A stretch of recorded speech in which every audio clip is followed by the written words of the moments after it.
আপনি ভাবছেন আগামী দিনগুলো আপনার কেমন যাবে, ভবিষ্যতে কি আসতে চলেছে, কি হতে চলেছে? হ্যাঁ, স্কিজোফ্রেনিয়া, মানসিক রোগী।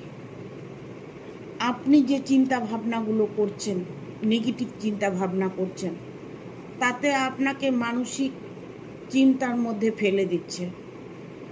সর্বপ্রথম আপনাকে মানসিক চিন্তা থেকে বেরিয়ে আসতে হবে। যে বেরিয়ে কি করে আসব? বেরিয়ে আসার জন্য কিছু ভালো সম্পর্ক করতে হবে, ভালো লোকের সঙ্গে মিশতে হবে, কোনো ধর্মীয় জায়গায় যেতে হবে, মনকে সবসময় সুন্দর পজিটিভ রাখার চেষ্টা করতে হবে।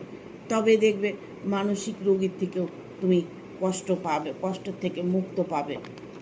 প্রজেকশন, অনেকটাই অভিক্ষেপ, অনেকটাই রাগ অভিমান মনের মধ্যে কাজ করছে। রাগ অভিমান যদি মনের মধ্যে কাজ করে, সেক্ষেত্রে আমি বলবো যে আপনি সর্বপ্রথম আপনার মন মানসিকতা ঠিক করুন। আপনি যেটা হয়ে গেছে সেটা নিয়ে না ভেবে ভবিষ্যতে আপনি কি করবেন সেটা নিয়ে ভাবুন। দ্য বার্ডেন, আপনার প্রতিটা মুহূর্তে হয়তো বাধা আসছে, যে বাধাগুলোকে আপনাকে অতিক্রম করতে হবে। আপনার কাজ আপনাকেই করতে হবে, আপনার বাধা আপনাকেই দূর করতে হবে।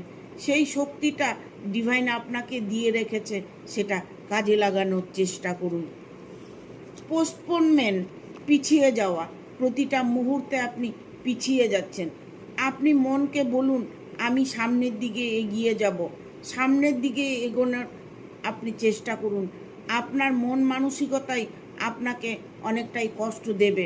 আপনাকে সর্বপ্রথম হচ্ছে আপনার মন মানসিকতা ঠিক করতে হবে। গাইডনেস, আপনি হয়তো কোনো তরফ থেকে গাইডনেস পাচ্ছেন না, আপনার প্রচুরভাবে গাইডনেসের প্রয়োজন।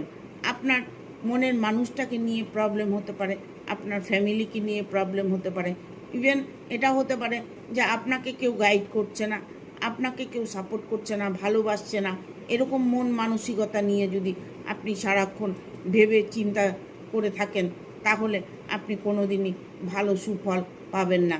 আপনাকে সর্বপ্রথম নিজেকে ভালো রাখতে হবে, ভালো কিছু ভাবতে হবে, তবে দেখবেন আপনার দুঃখ খুবই তাড়াতাড়ি দূর হয়ে যাবে। আপনাকে আর কিছু নিয়েই ভাবতে হবে না।